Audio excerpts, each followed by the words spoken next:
Hey, good morning, everyone. Excellent.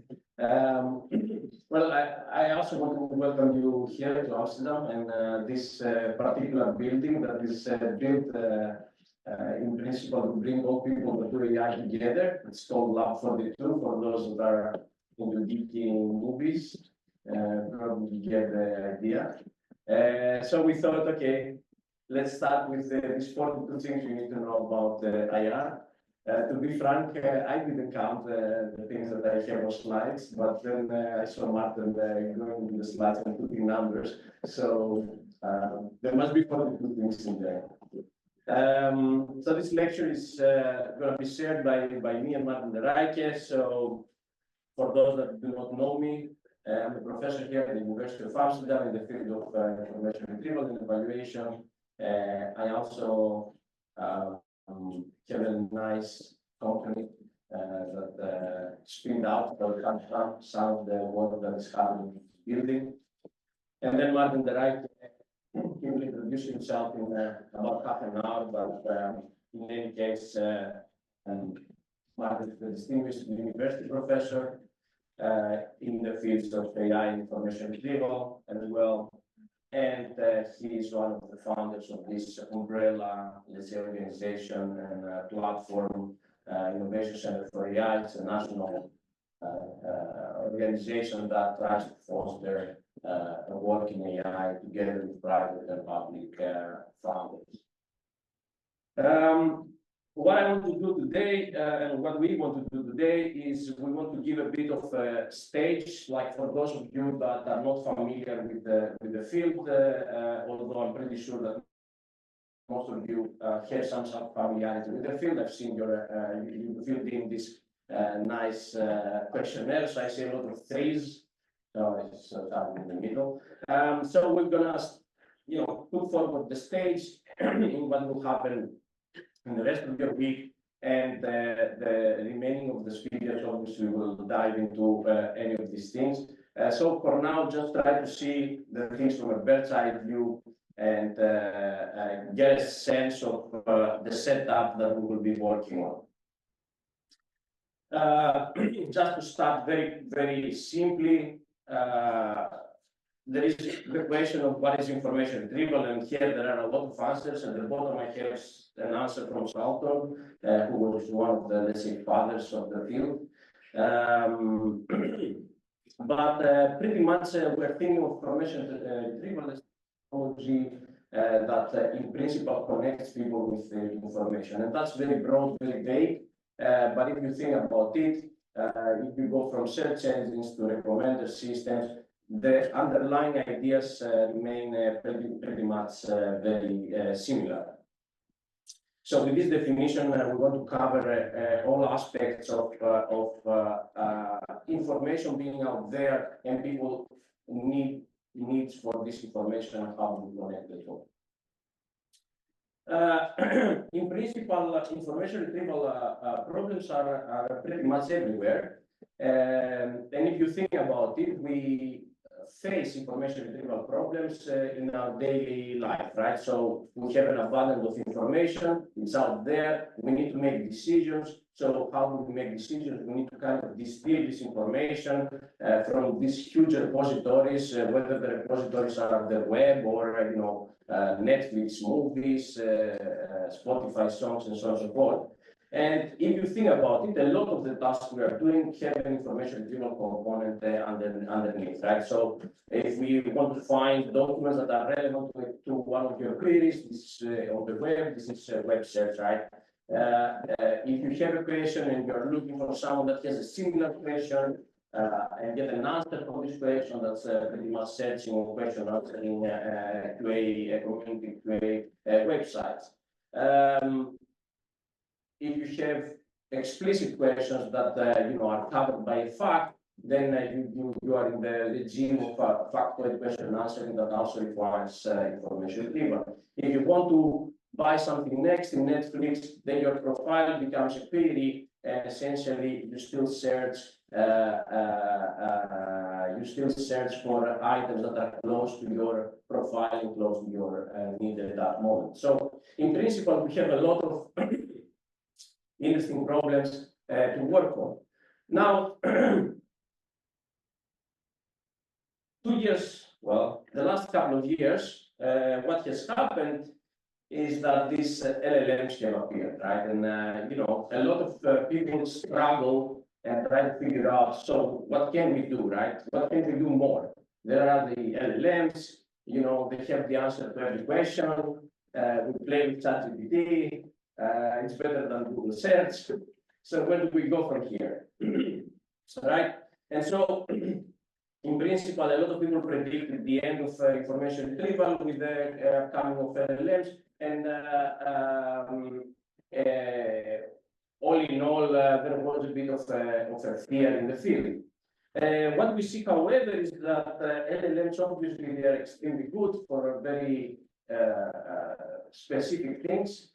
So when information is abundant, when they have seen certain facts a lot of times, then they are getting better and better in answering questions around these things. They are very good at tasks like brainstorming. But then when it comes, for instance, to cases where information is sparse, right, when you're talking about rare entities, rare questions in the tail of the distribution, then we see a lot of problems that they have to face. Also, you know, we've all been hearing about hallucinations, how do we deal with that?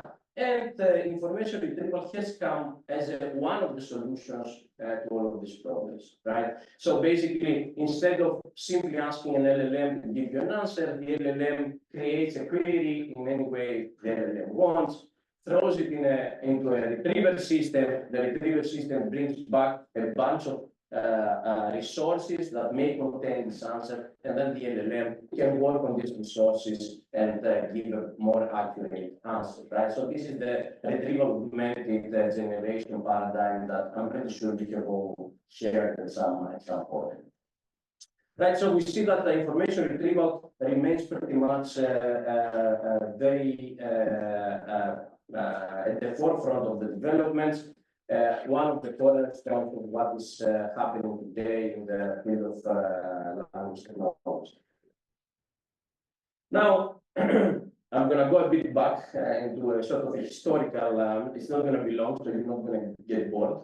But in principle, you know, this need for information is not a new thing, right? So it's not only in the digital era. Of course, in the digital era, the size of the information, the size of the data became humongous. But back in the day, all this information was stored in libraries. And if you have ever visited any library, I don't think you have, you know, you go to the librarian and you ask for a book, and then the librarian obviously does not go and check book by book to figure out what you want and show you the result. And you know, it doesn't work like that. So basically, the librarian will have to take your query, your interest, and we have to have a system that, in principle, guides the librarian to the book that we want very, very fast. So what is the system? Back in the day, librarians were struggling to figure out how to do that, and they were building indexing systems, so ways to, you know, from your quick question to go down to a subset of books that they can kind of offer you. Back in the day, the librarians, you know, every librarian would come up with their own indexing system, their own way of how to go to the correct section of the library, right?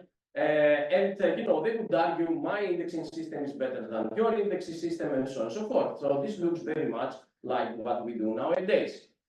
So they thought, you know, that's not the way to go. We should actually benchmark it. So they built a very first test collection for information retrieval, where they would test their indexes against this sort of benchmark collection, right? So questions from the people that walk in the library and correct books that fulfill the information need of their inventors.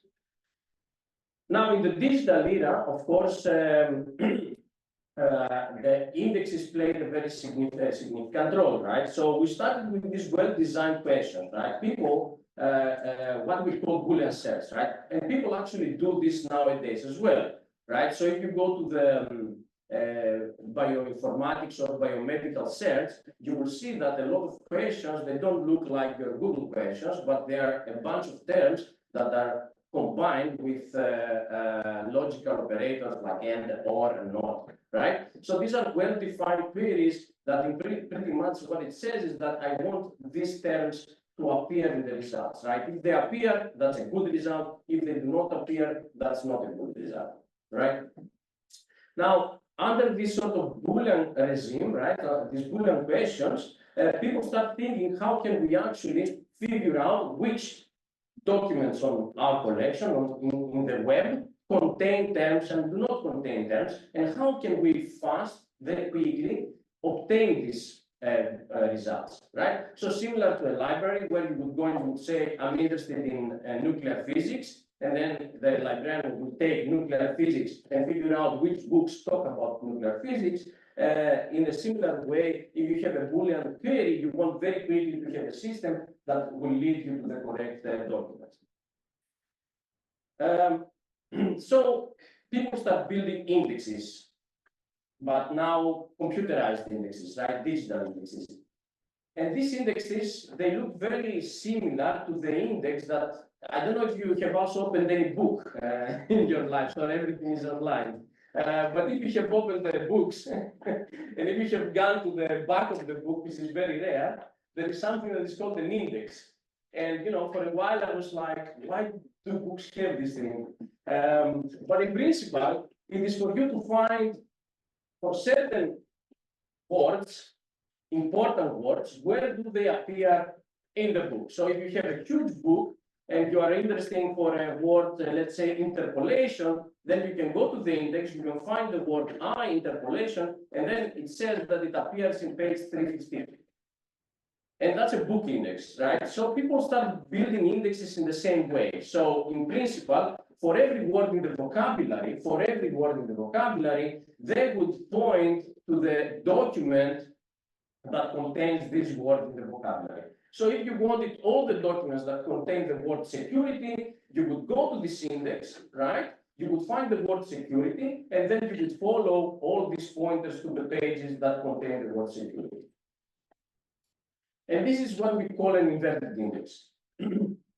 Now, naturally, people start moving away from these Boolean queries, right? These Boolean queries, in principle, what you care is whether a word appears or not in a document. And this inverted index did a very good job to bring you all the documents that appeared in all the documents in which a word appeared, right?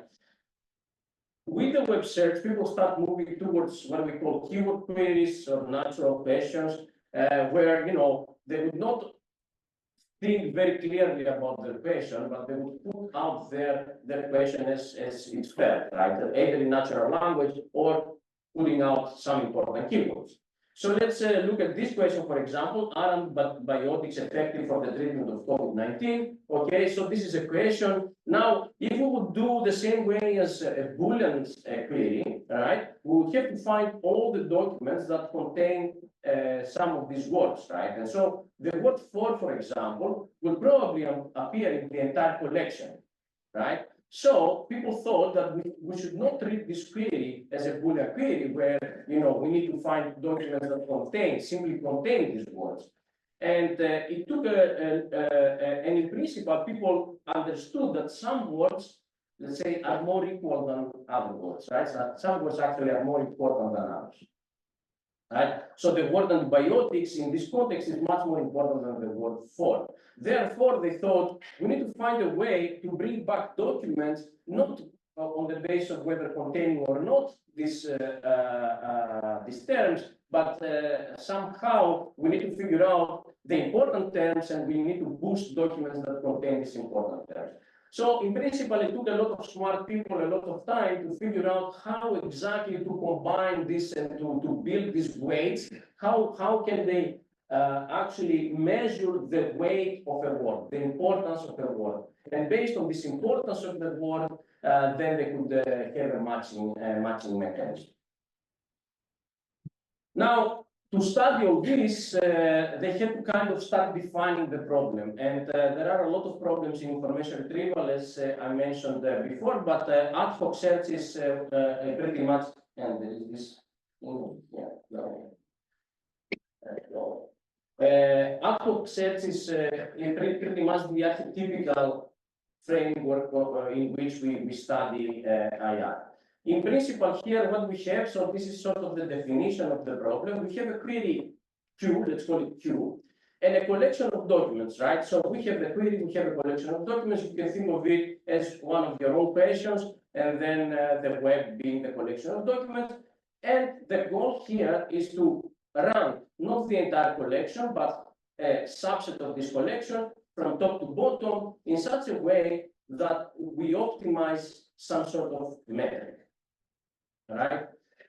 And in principle, what we want to optimize at the end of the day is the ability to cover the information or to fulfill the information need of the user that posed the query here, right? But this is pretty much the experimental setup in which we will be working on.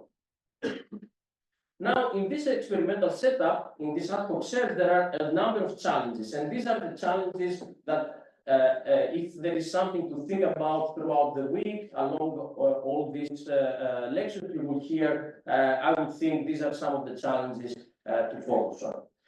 So, first of all, here you see that the first document has a tick, meaning that the first document satisfies the user, right?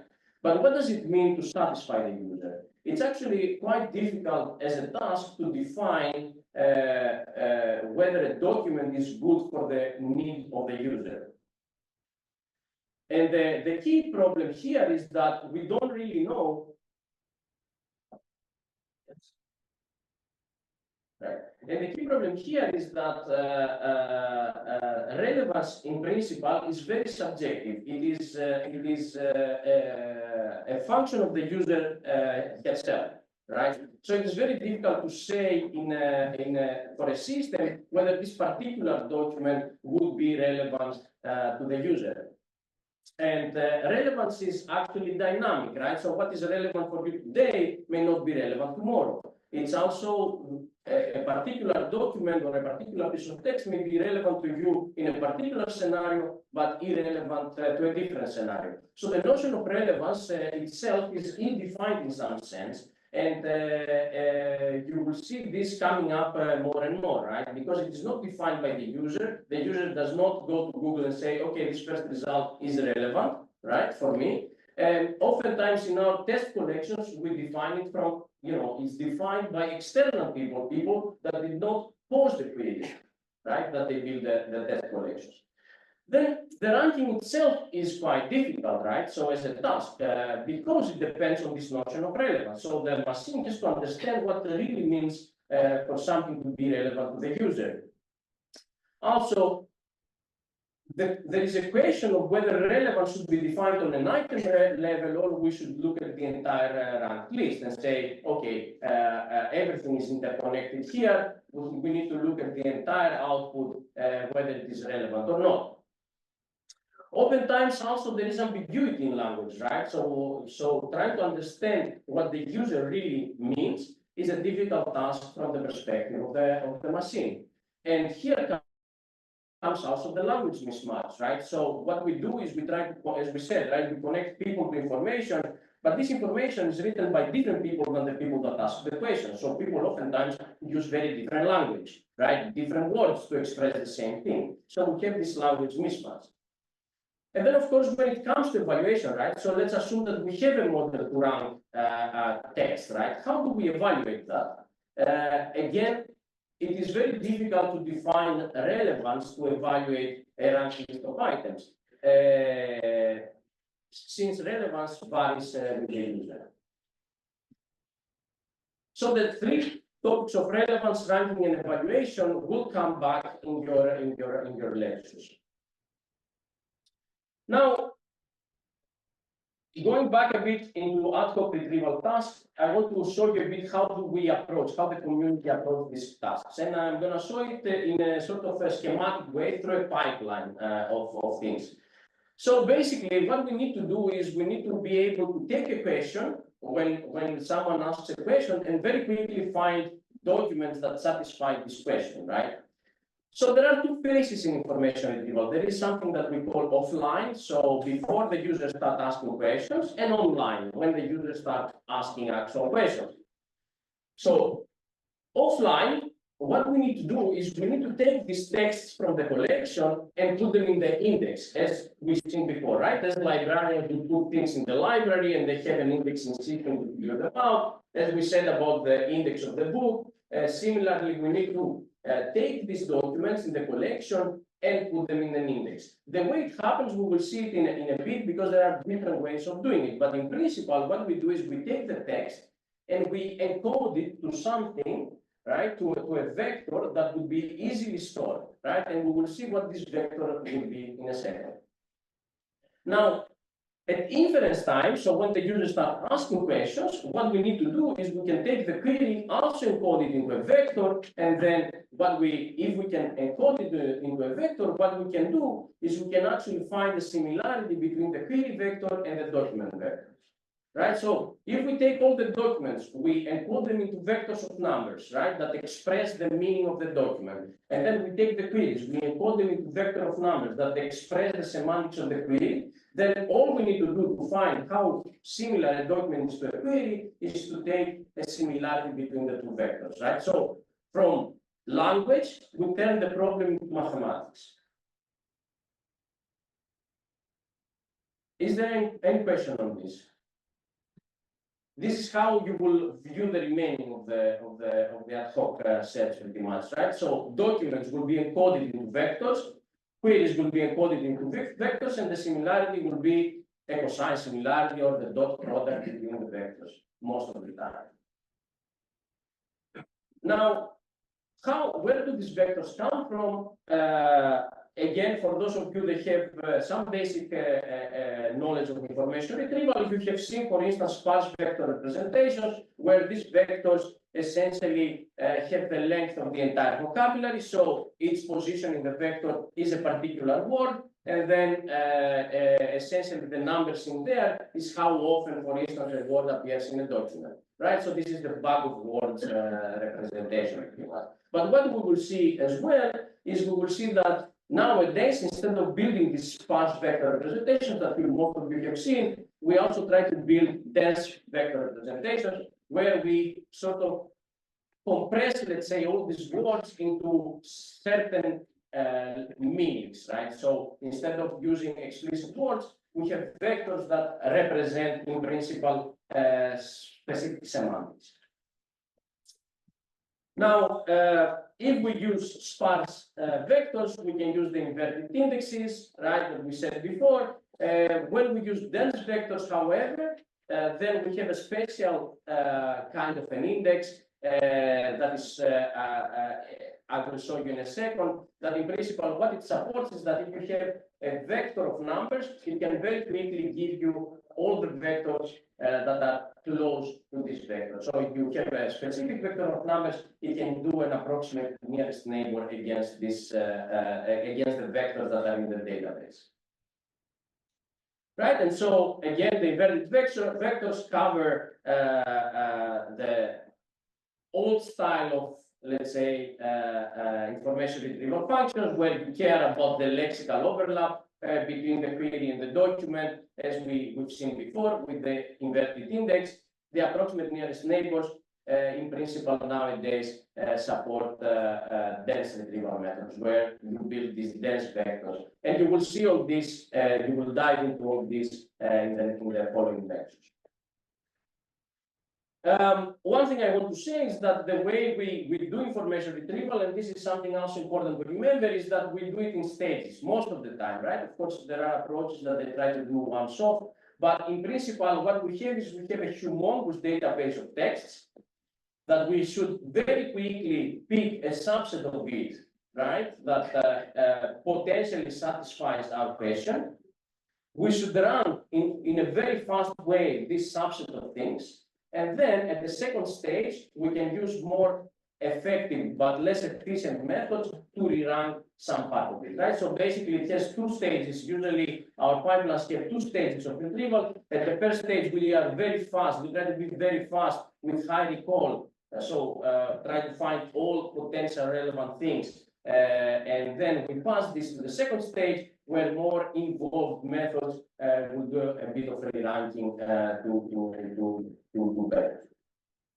Now I'm going to skip this because we have seen it, but in principle, right from the sparse representation, so as I said, the sparse representation, you take the whole vocabulary, and in principle, you have the term frequency in a document within the vocabulary. In dense representation, what you do is you take a document, you take a query, you pass it through an encoder, which is a neural network you will see in the following lectures, right? And essentially what you learn is you learn a representation of the query and a representation of the document as dense vectors. By dense vectors, I mean there are no zeros there, right? They're all numbers.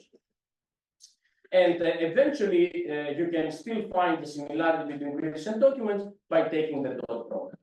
Now, how do we find these dense vectors? How do we do this? This will be a whole lecture, I think, maybe two in the following days. But very quickly, what we do, and I will go through this here. I will jump to here. So what we do to find these dense vectors, okay, is essentially we train encoder neural networks, right? So this is a transformer neural network. Again, we will see this in the following days or the following lectures. So this is a transformer neural network. You can put in a query at the input. You can put any piece of text at the input, and then at the end of the output of the neural network, you get a representation of the text that you put in. In principle, what you need to do is you need to find what is the optimal vector at the output of this neural network, so that queries and documents that are semantically similar, they have a high dot product, and documents and queries that are semantically dissimilar have a low dot product. I don't want to go any deeper in this because we will have full lecture dedicated to neural information retrieval. I want to take any questions we may have at this stage. So, is it for me? What is important is really the part over here, right? So, how do we define whether a document is similar to a query? We encode the documents and the queries into vectors. These vectors should, in principle, contain or express the semantics of the text, that is the query and the document. If it does contain the semantics, then the dot product expresses their similarity, and we are good. How do we make vectors that express the semantics of the text? That is the big question. In the case of the lexical retrieval, right, we simply use the words in the text and we put more weight to the important words and the words that appear often. In the case of dense retrieval, so we have these dense vectors, we have to learn how to map a piece of text into a vector so that we have this expression of semantics in this dense vector. Any questions? Is it something that we have seen so far a lot of times? Are you aware of all these things? Maybe hands up if you are all aware of all these things. Okay, so basically it's a fresh up for most of you. Is there something that remains completely unclear? Because again, right, you will see many of these things in the follow-up lectures. Okay, in this case, I would like to stop and give the word to Maarten, who will take it from. There is someone online. Oh, that's Mohammed. Okay. So I would like to give the floor to Maarten to follow up from here. I have a PhD defense to go, so I will rush out and I will come back after the defense again. Thank you.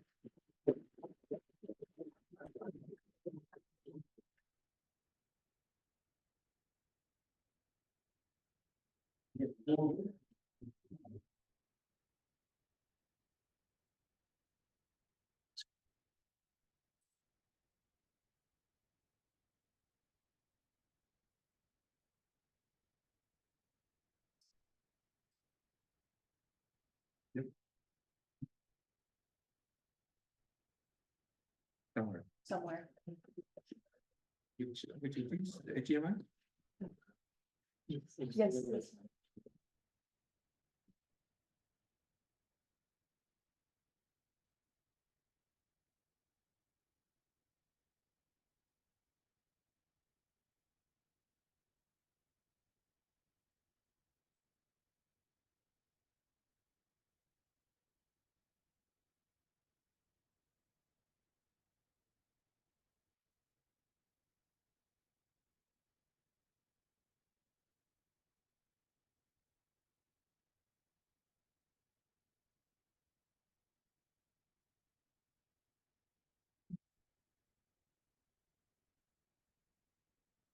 All right, can you hear me? Okay, Like, good morning. you need to share your screen as well. I think. Really? Yes.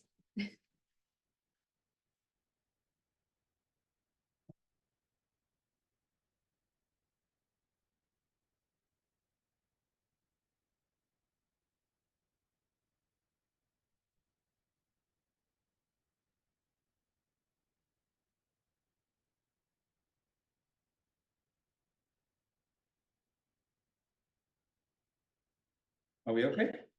You're seeing the other screen on Zoom. The presentation. We're not okay.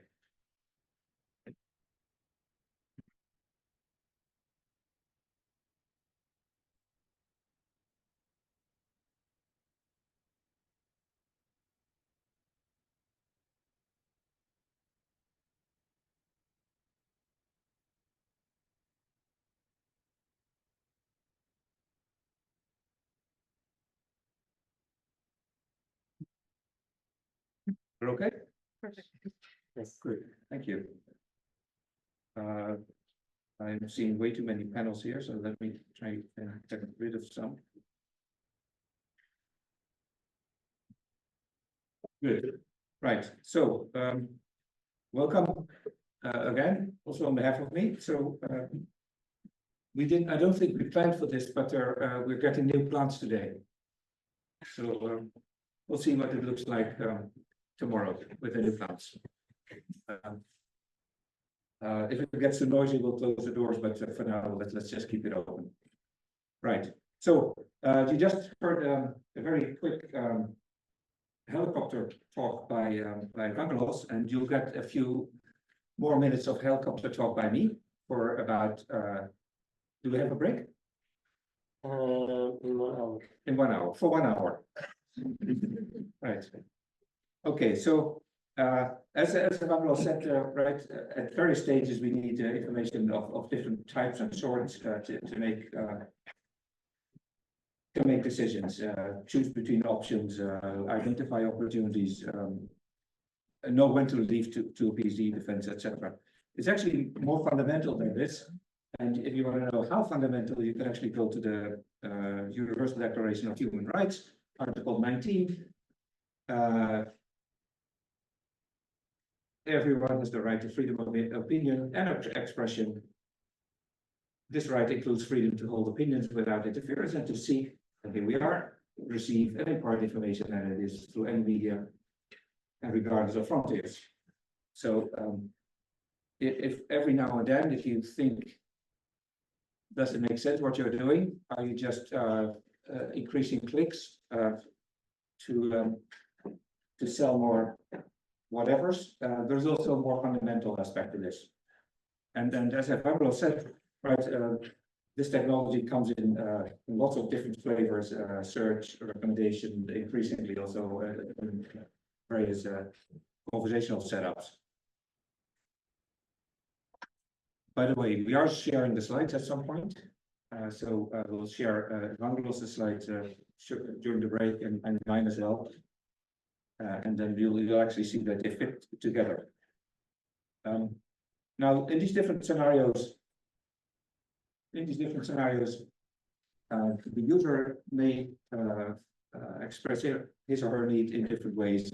The system may respond in different ways with different types of answers, different types of results. It may be a one-shot affair. In comes a request, and out comes the result. Out goes the result. or it might be much more of an iterative process, of a learning process even. And so these slides mention some of these different ways of interacting and different ways of users sharing and receiving information. Now, what's interesting, of course, with the systems is this is usually much more than a one-shot affair. As these interactions take place over multiple turns, users learn from systems, systems learn from users, and hopefully together they'll achieve something sensible, much better than they would have achieved just by executing single shot actions. And as Evangelos said, but maybe not quite in this slogan, at some point is that what relevance is depends on the sort of information, the sort of need, the sort of task, where someone is in trying to achieve their task, etc. And so this is important to keep in mind. But that means we basically need, for every human on the planet, we need his or her own search engine that also adapts to the particular task that that person may be trying to achieve. Now, we can't build that many systems. We certainly can't do that in a supervised way. So all of these factors that matter, context, background knowledge, age, location, goals, how do we bring those on board?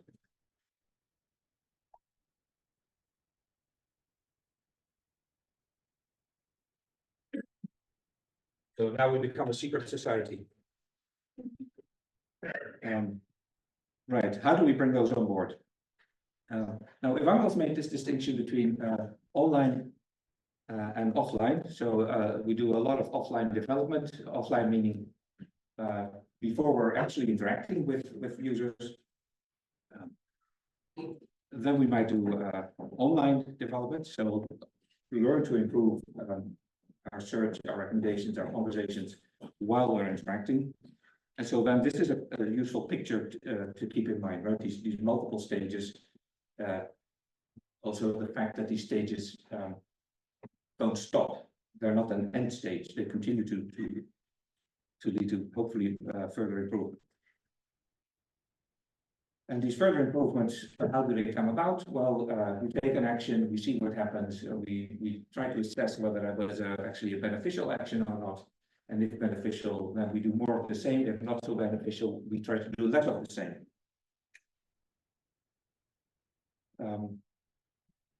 Right, and this distinction between online and offline is not so much am I connected to the internet, but is it am I responding to users and am I getting their feedback, or am I just preparing for that and not acting in response to particular user needs?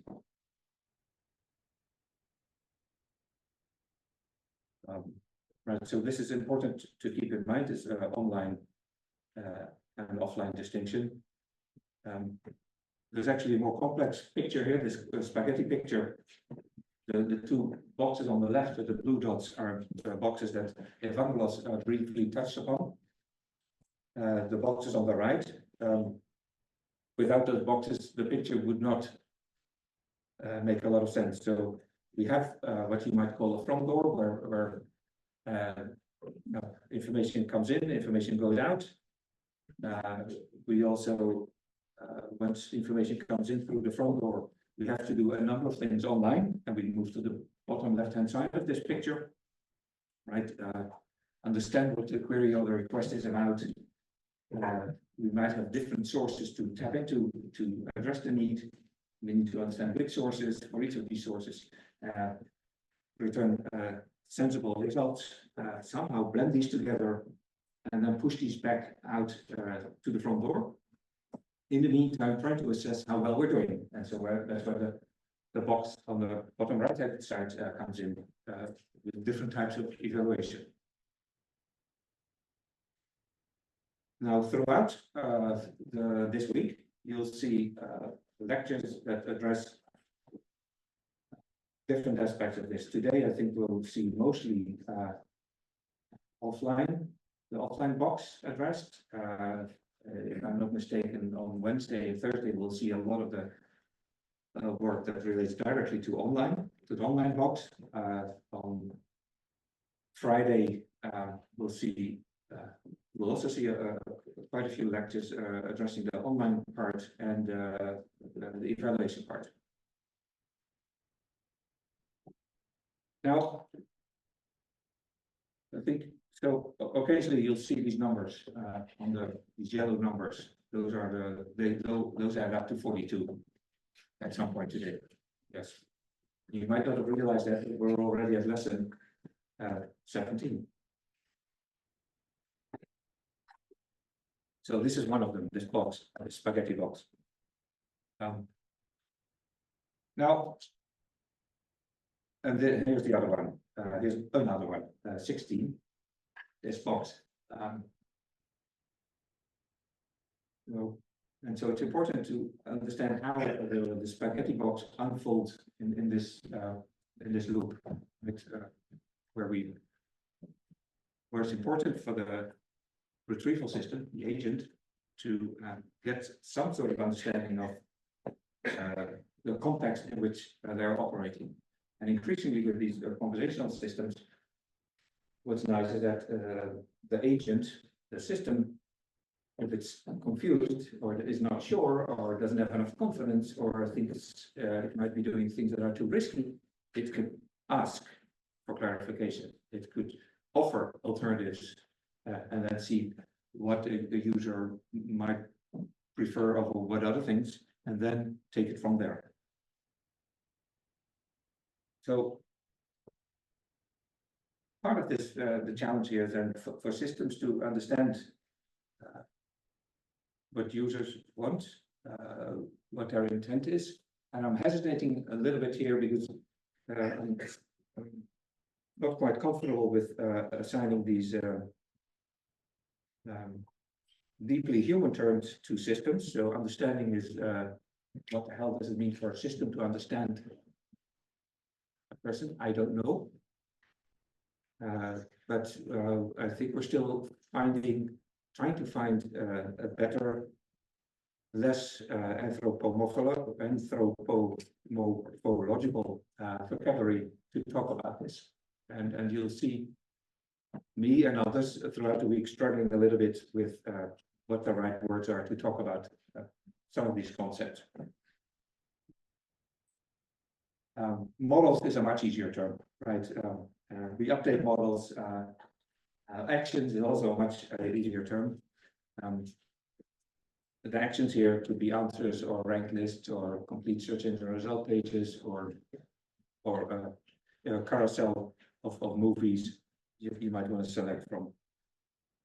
And then a lot of the time, what we're trying to do is select the best action. And of course, then we can debate what the best is. And we'll talk about this a lot on Friday. Short-term actions, long-term actions, short-term success, long-term success. Now, in these more interactive settings, which systems can learn. We hope systems engage with users. They teach their users something, but they also learn from their users. And that makes it, on the one hand, easier for those systems. It also makes it harder because they're directly interacting with people. They might mess up. They might recommend or suggest things that have negative consequences. And another aspect that plays a role here is, they might not be as transparent as they should be, especially for decisions that have an impact. So what I'd like to do in the remaining 45 minutes is to walk you through the 4 boxes in the spaghetti picture. So we'll start at the front door. There was a top right-hand side, if you recall, and we'll go to the bottom right-hand side, look at evaluation. Then we'll go to the bottom left-hand side, and finally we'll end up top left-hand side, offline, and then we'll wrap up. So if you get lost, I'll show and re-show this picture a few times. I hope that helps. If it does not help, then please do interrupt. Either during the presentation or during the break. The break will be at 10:30 for half an hour. And so there'll be plenty of time also then to interact. All right, the front door.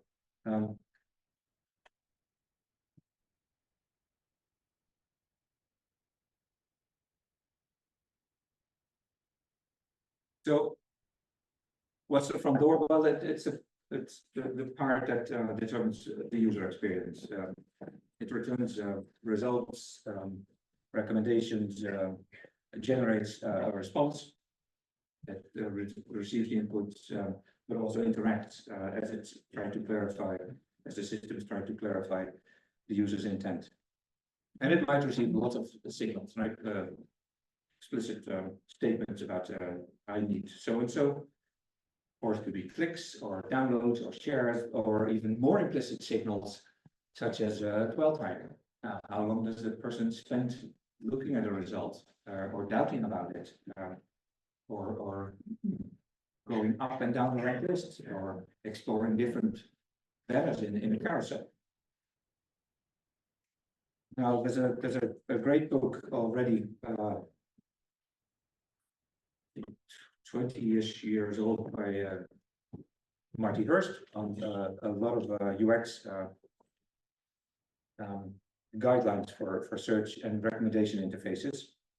Of course, now we're in a transition phase where in the move to a more conversational world, these UX principles are all subject to re-examination. So that's a great opportunity for all you guys to work on. But for the older world, Marty Hurst's book is a fantastic starting point. And the book is full of concrete examples and lots of very specific guidelines on how to give feedback, how to balance user control with automatic selections performed by the system, how to reduce the short-term memory load, how to provide shortcuts, reduce errors. There's a lot of importance to small details, to simple aesthetics, and because we all know quite a few examples, and once an example takes on, it's copied, but it's also deliberately deviated from. So here's one example of an interface with an extreme sense of focus, right? The search box, and that's it. There's a lot of stuff. That's quite a different design principle. You know, trying to lure you. There is a search box there if you can find it at the top, and at the same time, this environment tries to lure you into lots of other services. Here's another one, again, an extreme focus, but with a few more choices represented by the tabs at the top. Here's a sort of a mixture of the focus on the search box, and then, but also some opportunities to lure you in. Looks familiar? Quite a different choice, right? Naver. So yes, there is a search box, but Naver has a lot of other services that they'd like you to know about and to engage with. E-commerce, weather, travel, stock exchange, etc. And of course, these all make certain assumptions about what a user is trying to achieve, and the things that matter to users. And clearly, this interface makes different assumptions than this one. Now, there are other choices, right? And if we, for instance, if we look at a certain subset the population of searchers. Here's a picture from a paper that looks at researchers, and specifically researchers who work in the media domain. And so what it did before designing an interface is study those people. What do they do? What are they trying to achieve? And then how can a search interface best help them to achieve what it is that they're trying to do? And so these researchers in the media domain face, if you look at the bottom here, that expresses the information need. So they start with a vague idea, come with an initial research question, do a lot of exploration at that stage, right?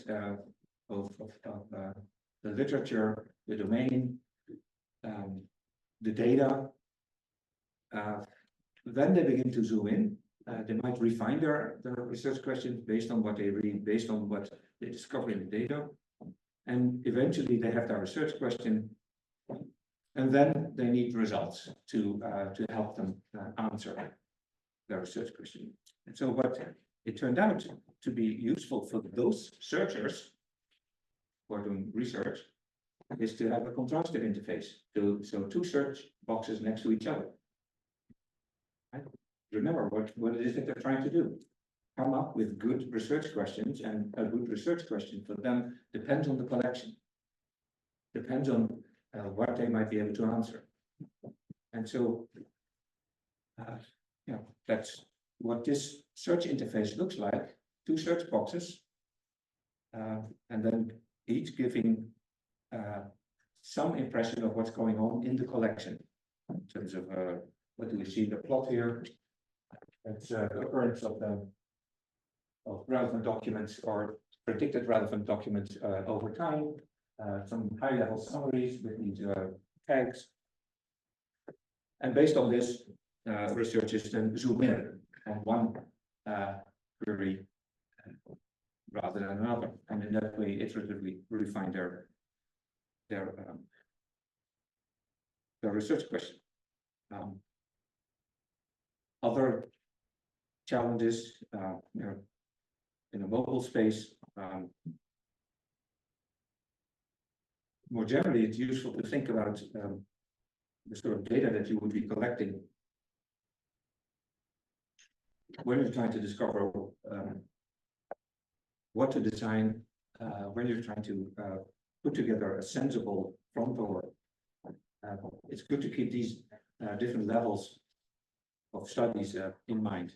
So user studies, user panels, and then a log analysis. And then we have two columns here, observational and experimental. So observational is trying to understand what is happening, what do people do?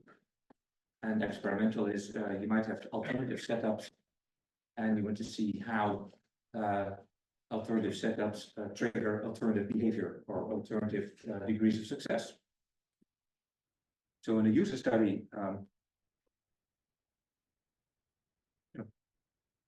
from an observational point of view, we're just looking at what people do. It's very controlled. We give instructions about, to people as to what they should do. In a user panel, we would have real users of a real system. We would usually tell them what to do or ask them what they were doing. Might have some pre-experimental surveys and some post-experimental surveys. We could ask them to write down typically their thinking as they are interacting with the system. And in the third level, we have even less control. We simply log all the interactions and we try to make sense of them after the fact. Again, for an observational purpose, or maybe for a contrastive purpose where we have alternative systems, and we'd like to understand which of the two might be better.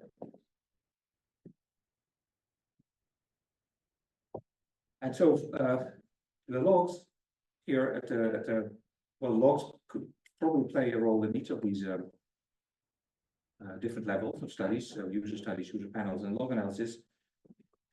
But they're particularly important at this third level of log analysis. What's in these logs? Well, it would typically be at least something like this. Some identifier for the impression, but then the query that someone submitted, the time that it was submitted at. In this log, which does not contain a lot, but it does say at which rank a clicked result is ranked, if there was any clicked result, and what that clicked result was.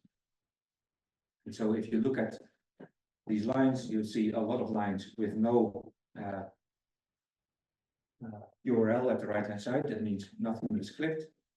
And you see a lot of positions. If there was a click, then in many cases the click was ranked high, position 1, 2, 3. In many cases, but not in all cases. But you'll also see, if you look at these queries, there's an initial query, no clicks, and then there's a refinement of the query, and then we begin to see clicks and further refinements of those queries and more clicks, and then there's a shift to a different topic. So it's apparently signaling that the original information need is met.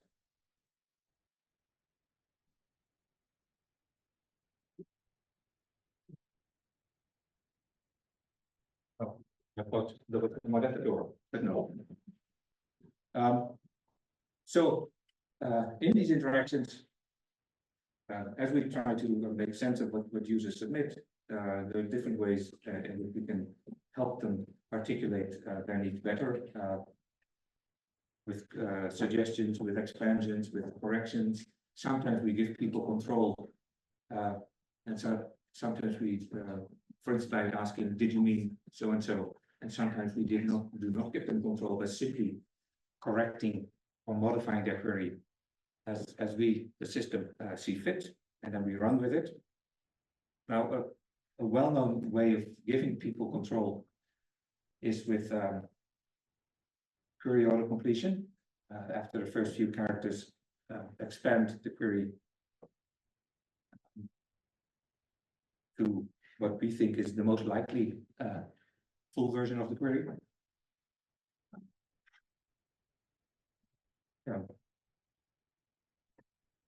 That's useful from a system point of view, because hopefully we can get better queries and be able to provide better results. It's hopefully also useful from a user point of view, because it saves typing, it saves typos, and hopefully we don't suggest any queries that are going to result in horrible results. Now, over the years, people have looked at different ways of doing query autocompletion, simply returning the most popular completion, taking time into account. What's the most popular query completion depends on time. So here we have two queries. I think one is movie and the other is Christmas, and this movie is more or less constant, but Christmas has a real peak. So be aware of the time that someone is beginning to enter the query, because then you might want to have a different completion. And sometimes there are big news events, and they all of a sudden make a query much more prominent and urgent. So then they also require that you change your completion. And so in the literature, you find approaches looking at recency, at popularity, at different ways of time series modeling, and personalization. There's also a lot of repeat behavior. People try to refine what they've been looking for before. So you may want to restore previous queries that someone submitted. And of course, increasingly with LLMs, well, what else is an LLM but a next word predictor? You could think, well, maybe that's the solution to query auto completion. Maybe yes, but maybe not, because LLMs are not cheap to run. And you can actually run query auto completion very cheaply if you don't use LLMs.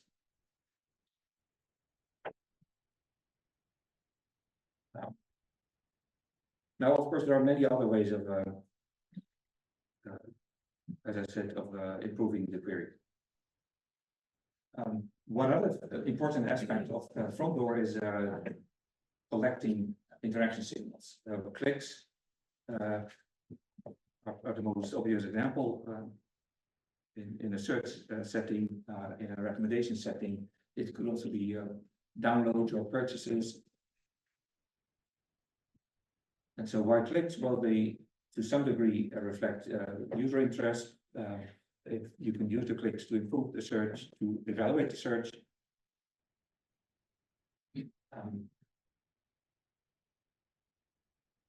There are different models that the community has proposed to try and understand those clicks.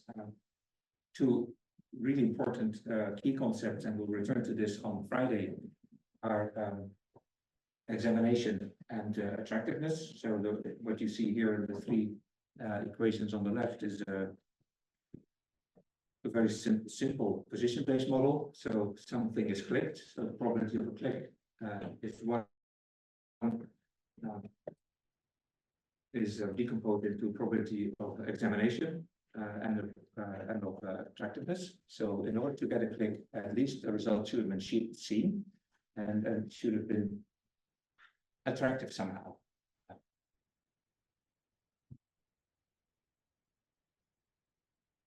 Now, these basic click models, they come in lots of varieties, and as I said, we'll see more later this week. Just counting clicks, just looking at as examination and attractiveness, independent of whatever else the user may have done, or dependent on what the user has done before. What did they look at before? How many clicks did they give before? Other models try to bring in even other factors, to which degree someone is satisfied with the results, or what position was the result ranked at, etc. And initially, the community articulated different assumptions about user behavior and how to understand it with probabilistic graphical models. So here's the basic model: decompose a click in examination and attractiveness. Here's building in dependence on what happened earlier on in a session. Bringing in richer notions, so more variables. Here it's the satisfactoriness. Dependence on earlier browsing behavior. And so a lot of models have been proposed. Some people have actually written a book about this, about these models.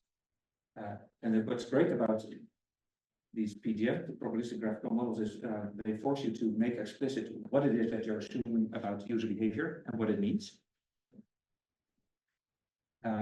That's also the downside, right? Because as a modeler, that you bring your particular preconceptions about human behavior, human interaction behavior to the table, and that may,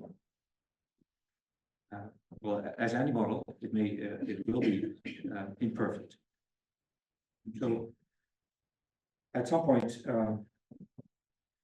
the presence of sufficiently strong neural networks and sufficiently much data, people began to think, well, why don't we simply learn a click model rather than designing one? And so then, you need a few things. You need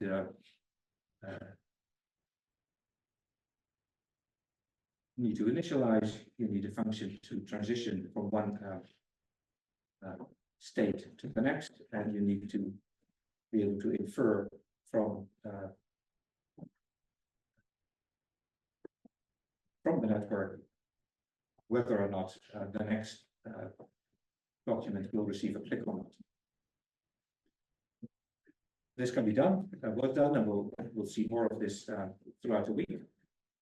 What's nice about these models is you can add more and more human interaction signals, so not just clicks, but also time, also direction of behavior going back and forth. Of course, it also comes with a whole bunch of questions. What exactly are you modeling? Based on which factors exactly are you making predictions? All right. Everyone still awake? Right. We go to the next box in the spaghetti picture, the evaluation.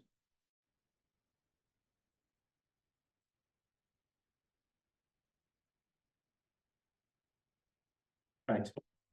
And so here we'll talk about evaluation, both to getting an understanding of what's going on and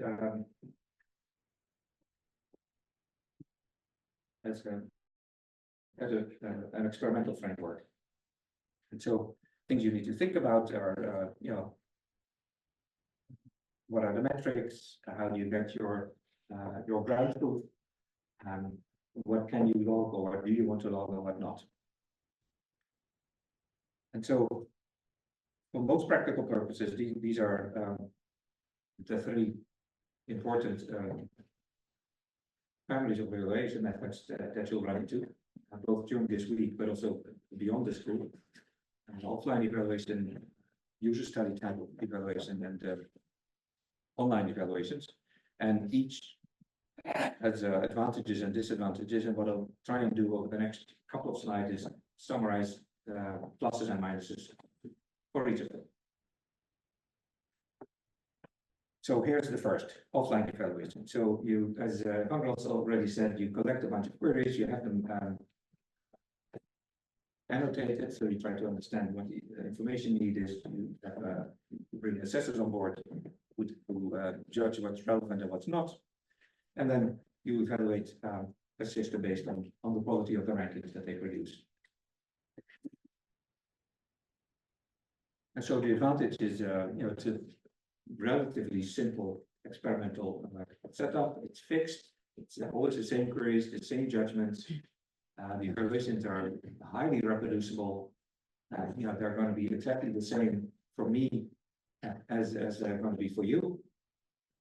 And because we're using the exact same conditions, it makes our outcomes, our experimental outcomes, really comparable.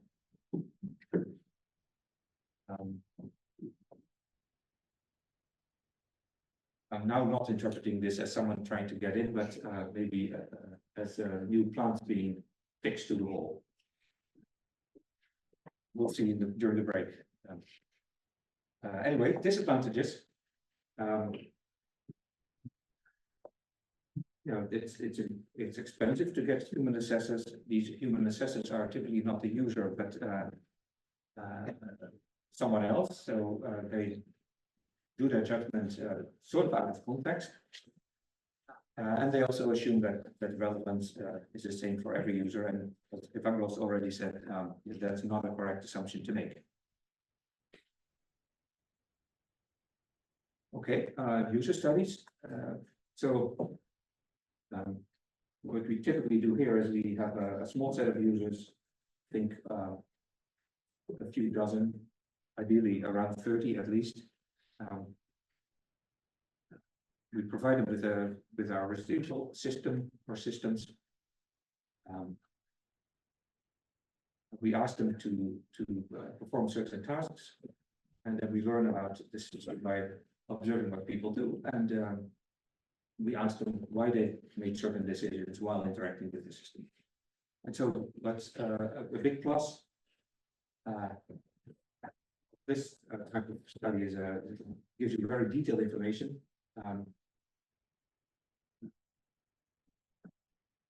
Gives you a lot of control as an experimenter. The disadvantage is they're expensive to run, they're labor intensive, it's difficult to generalize from these small studies and small groups of people to bigger groups of people.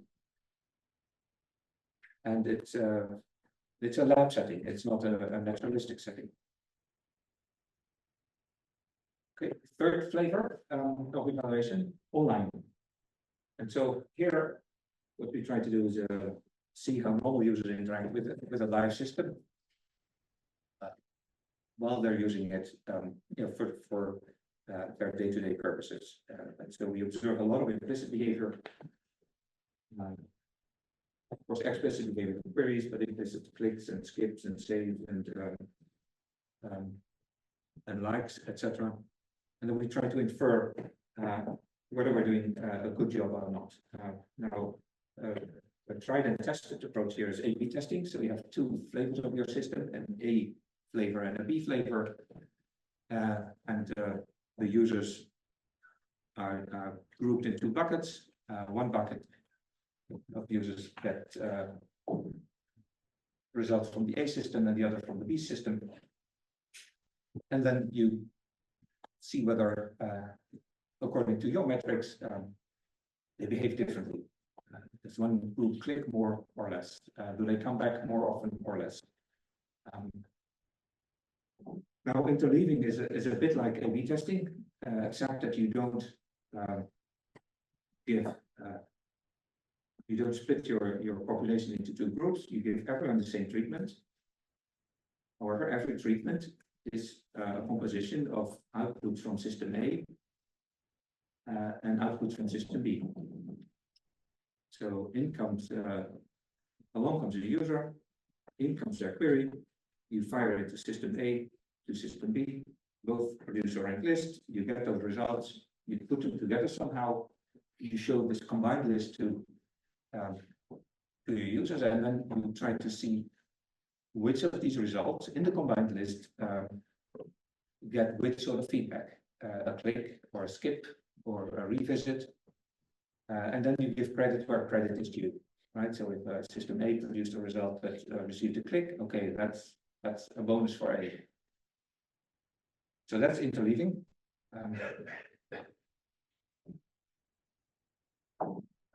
Advantages and interleaving, of course, like A/B testing, you can do not just with two systems, but with many systems at the same time.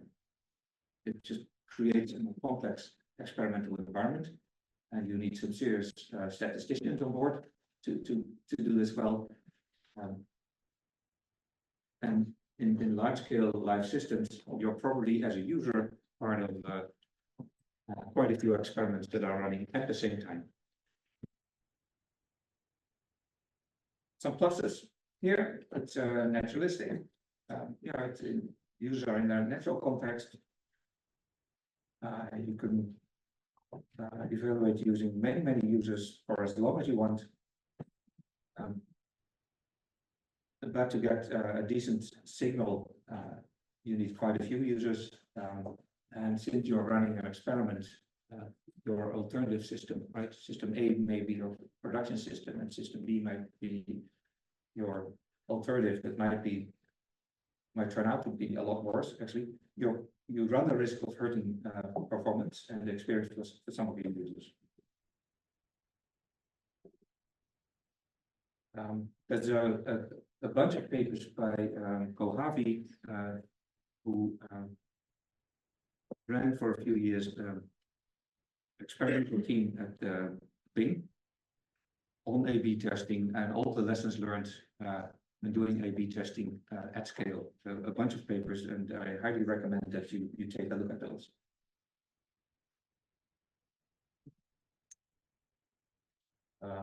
Right, I have 15 minutes left, so I'm going to jump ahead a little bit. What these slides do is tell you just a little bit more about A/B testing and about interleaving, but we'll see more of this throughout the week.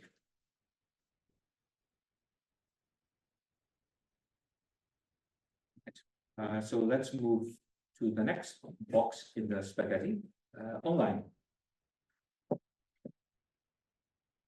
And so that here we are, the bottom left-hand side of the picture. And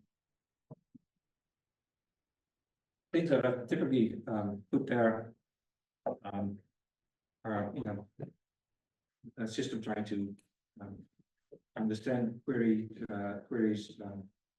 It's also, sorry, I'm going to interrupt myself. There's an important part here. The traffic goes up and down, right? Both from the front door to online. The box income input and what's returned are results to the front door. So it's not one-way traffic, it's bidirectional. And you see that here, right? Query understanding is mostly from the front door to online box. Blending is you mix together results that you found and then ship them back to the front door. The vertical rankers usually operate on the estimated understanding. And so one thing you think of here is income to query. One thing you might want to decide, is this a query that it wants news results mostly, or does it want visual results, or does it want maybe background information, so maybe with a fairly strong bias towards Wikipedia or other types of background information. And so based on this query understanding, you might fire certain verticals, your visual search or Wikipedia search or Q&A search. And then once you have those results, you push them back to the blender, mix them up somehow, and then return them to the front door. And so here's that down and up. So down is for instance, for query understanding, if you don't understand the query, suggest alternatives, try to classify it, maybe annotate it. So make sure you aggregate if all of a sudden you see a query triggering a lot more traffic than before, something must be going on, probably something happened in the news. And up is putting things together that can be shipped back to the front door.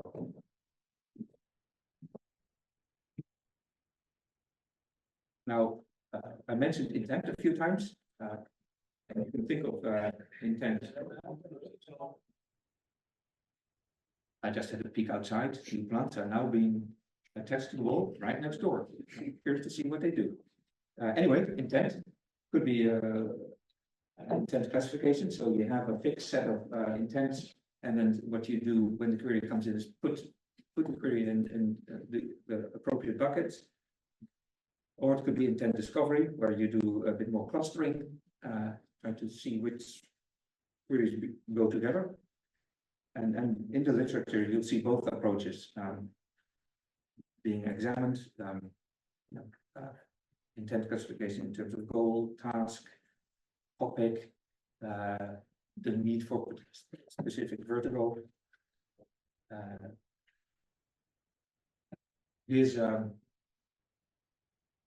So an early web-based study was by on query classification was by André Broder around 2000, and then Rose and Levison a few years later refined this quite a bit. I think they were based at Yahoo at the time, looking at navigational queries, informational queries, resource queries. So navigational is take me to a certain place on the web. Information is I need to learn something, and give me some results that I can read and hence discover. Resource is typically I need a resource, not so much information, but maybe a file or a song or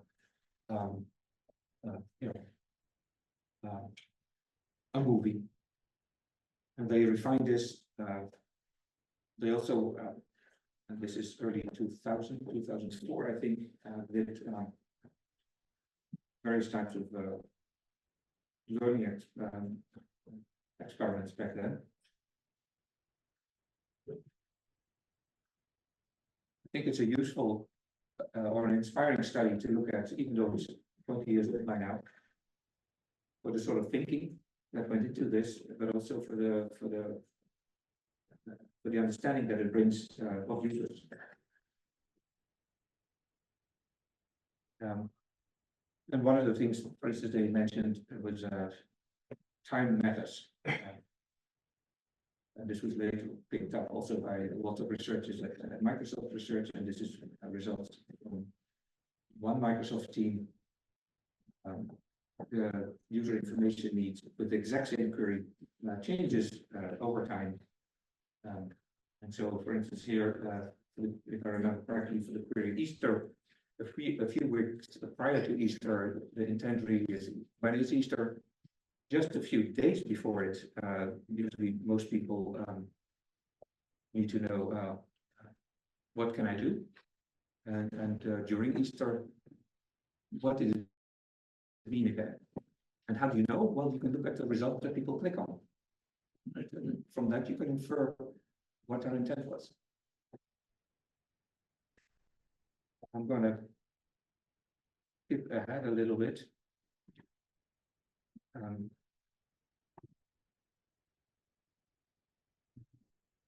Now, Blender, it's I mentioned that the income query. You try to understand what it is looking for.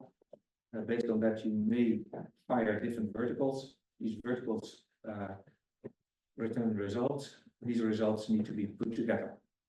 You can put them together in different ways. At some point, different search engines all had clearly separated boxes. So you can clearly see these are the ads.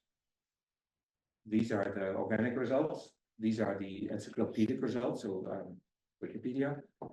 There might have been a knowledge panel or an entity panel on the right hand side. Then often a band of image results or video results, all clearly separated. Then at some point they began to mix these up, no longer separating these verticals very clearly. If you also recall the Naver homepage, right? It was super filled, search box, lots of commercial offerings and background information offerings. They're trying to address all possible intents at the same time, underlying in one picture. So that has an advantage. Your intent is probably in there as well, but it might take a while before you find it. So thinking about what to return is not just ranking, it's also ranking results in the middle of other ranked results. And it also depends on what the interface looks like. All right, I'm going to skip over this. We have 5 minutes left, I see. So,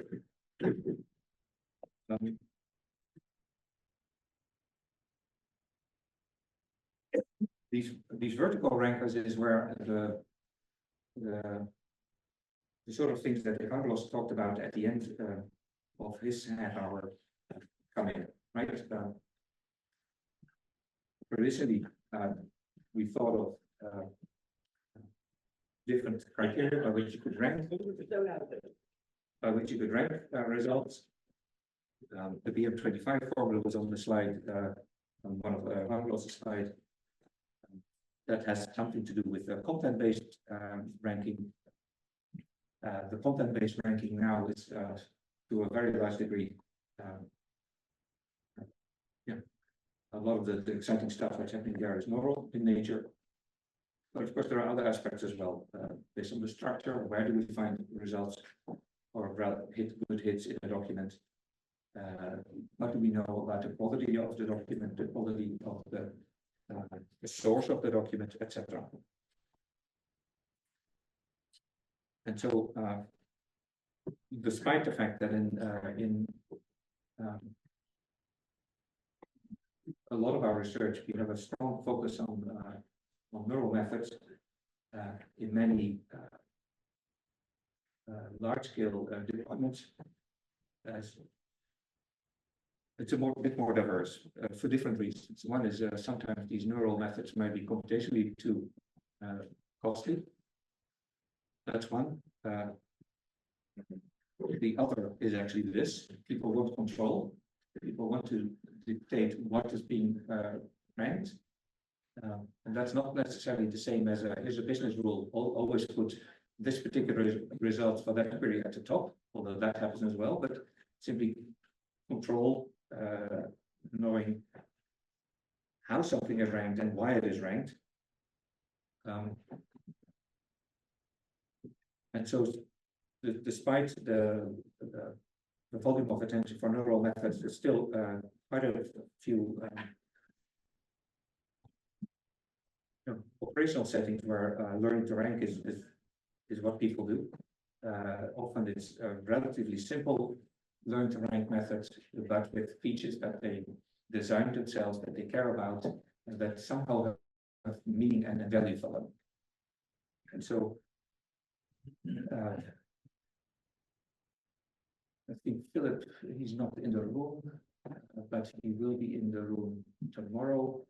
For instance, he works in collaboration with, he's one of our PhD students, he works in collaboration with Booking.com. The search problem there is give me an interesting place to stay, or a good place to stay. That has content features, it has location features, it has a lot of business features, as you might imagine.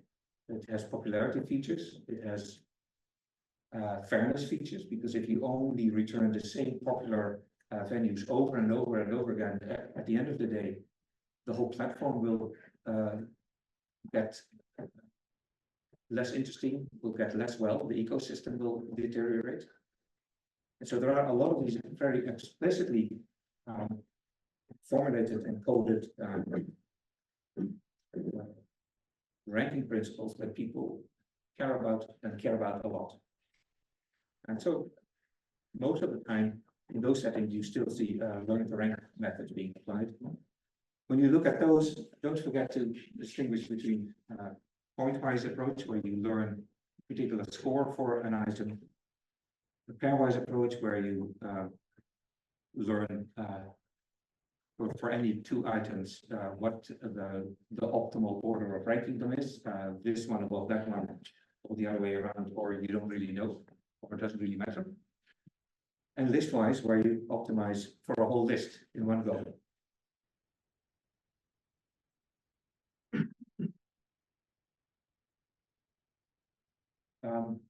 Now, originally, early on, learn to rank was based on learning from annotated data sets. Mostly nowadays, it's learning to rank from a little bit of annotated data and a lot of logged data. Learning from these log interactions has some advantages. You have a lot of interactions, they come for free, they're directly indicative of what your users want. It also has some challenges, right? It's implicit feedback.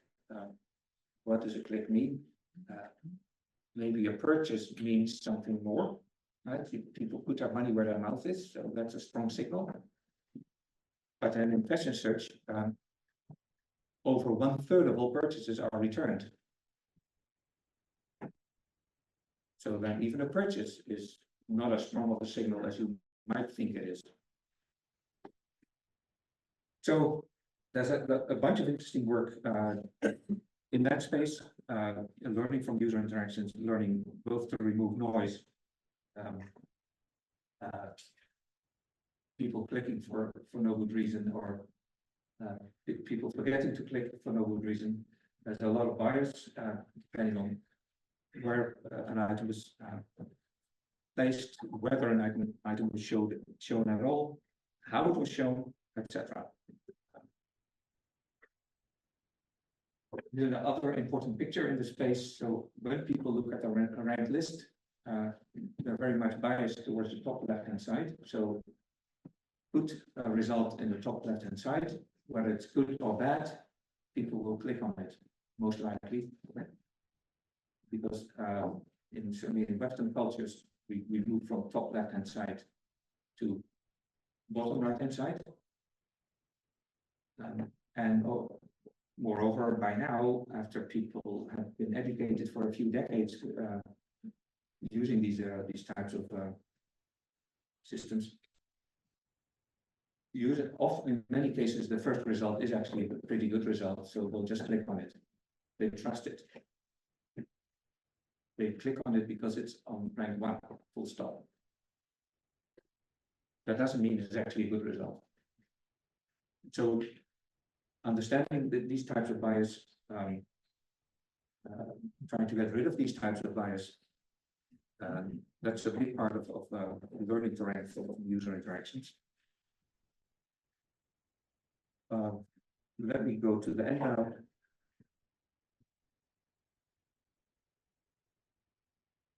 So here, so please keep this picture in the back of your head throughout the week. Different lectures will be placed at different quadrants of this picture. I think most of it is going to be on offline, some of it on online, some of it on evaluation, and a little bit less on the front door. But as you learn more and more throughout the week, do try to put it all together in one picture, and this might be helpful there. Throughout the week, you'll also see different trends. One big trend, of course, is one that Evangelos already mentioned, the usage of LLMs. Another big trend is a conversational turn. Another big trend is the realization that these systems impact people's lives. If you put them out there, people will use them and will base their decisions on them.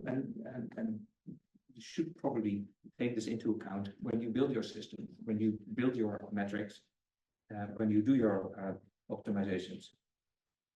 Now, certainly here in the EU, this notion of trustworthiness has been getting a lot of attention over the last few years with new regulatory schemes coming into place. Trustworthiness of AI-based systems, especially the technical parts, mean looking at their accuracy, looking at their reliability, so they work well within certain bounds for everyone, not just for a few people or not just for a few queries. Reproducibility, well, that's a difficult word. We'll have a lecture tomorrow on reproducibility, so that basically if we run the same system again, then we should get roughly the same results.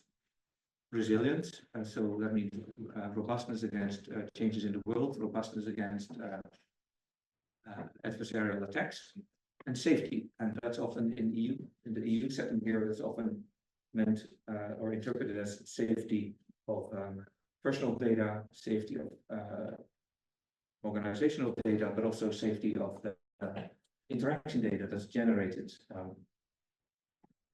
when people interact with the system. And another dimension of trustworthiness is explainability.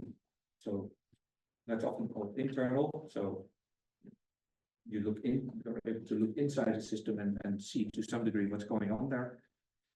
And the other dimensions in green here are often called external, because you look at the system and you probe it in different ways. You stick in some sort of measuring device and you get a reading of its accuracy, its reliability, its reproducibility, resilience, or safety.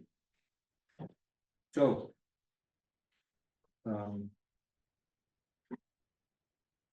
as you go through this week, think of some of these dimensions that for your own work and your own further contributions as researchers. So what are interesting things to do? Well, understanding user behaviors with these systems, coming up with different high-level models of tasks and goals that people are trying to achieve.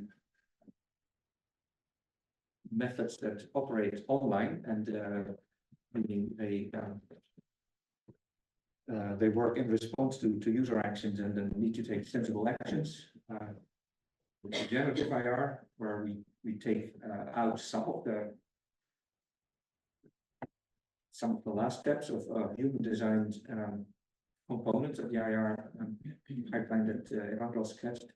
So Evangelos mentioned in his pipeline index, then first stage retrieve, and second stage re-rank. Well, the re-ranking has been heavily ML-based, machine learning based for years now. The retrieving as well. It's just the indexing where still a lot of manual design, and one of the ambitions of generative IR is we can make systems do design the indexing as well. So these trustworthiness dimensions, and we'll see quite a few beyond accuracy goals. That's it. Thank you.